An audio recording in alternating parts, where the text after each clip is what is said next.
It was a long day at the police officer.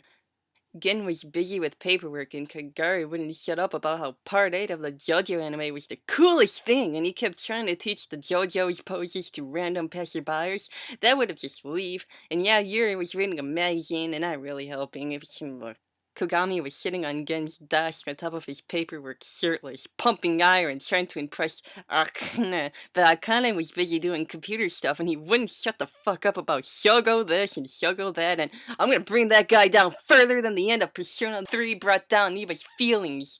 His sweat was a donut glaze, and when he finally stopped generating his buff, he sure was hungry, so he grabbed some cereal and started chomping on that. Hearing the constant crunching of Kwagmi's popping jaws of Gen and saying, plus you freaking pour the cereal in before the milk. Nobody does that. So Gen lost his crap and told Kagami to get out.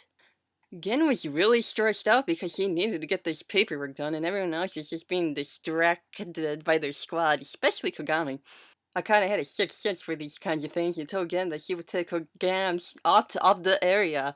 Put on your shirt. We're going to Mickey D's, kinda said.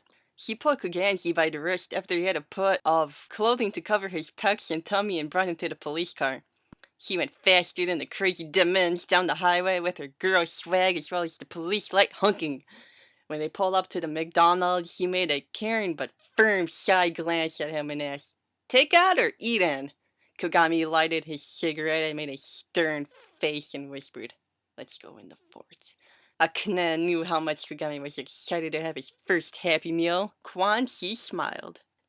Kogami was singing and belting, "Happy Meal! I can always give my small French fruit to you!" As they entered the building, but he was stopped dead in his tracks and his voice cracked really bad in his surprise and sounded like a frog dying. This is because the joint was being robbed by a man in a striped outfit and a tacky red tie with burgers on it, and sneakers and a hat and a stupid hat. But that face, and that mullet the color of a polar bear, it was Shogu, the year man that Kogami had a score to settle with.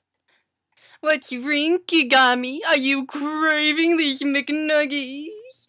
Shogu smiled sarcastically. "Because you can't have any, they're all for me. Either I get them or I'll burn every single McNuggie in this joint." Kwamgi was infuriated. Noble Day got between him and his fast food. Shogo had crossed the line for once and for all. Okane tried to stop him. Cute Kogami's raw rage made him lose control. He didn't have a gun on him, but he had his handy-dandy sig. He ran up to Shogu and pulled the embers against his mullet and made his hair and stupid Kashu time catch on fire. Shogu fought back and gave Kwagmagi a couple of gunshot wounds, but was in too much pain and retreated out of thin air. "Damn that Shogu! He got away again!" Kogami screamed. Akane looked sullenly at the ground and bit her lip, her patience worn thin. "Kogami, look what you've done. Next time, follow orders before you act like that." Kogami looked at his surroundings and fell to his knees in grief. The restaurant was burnt to bits due to the fire he caused while fighting Shogu. "My French fries!" Kogami screamed in between his choking tears.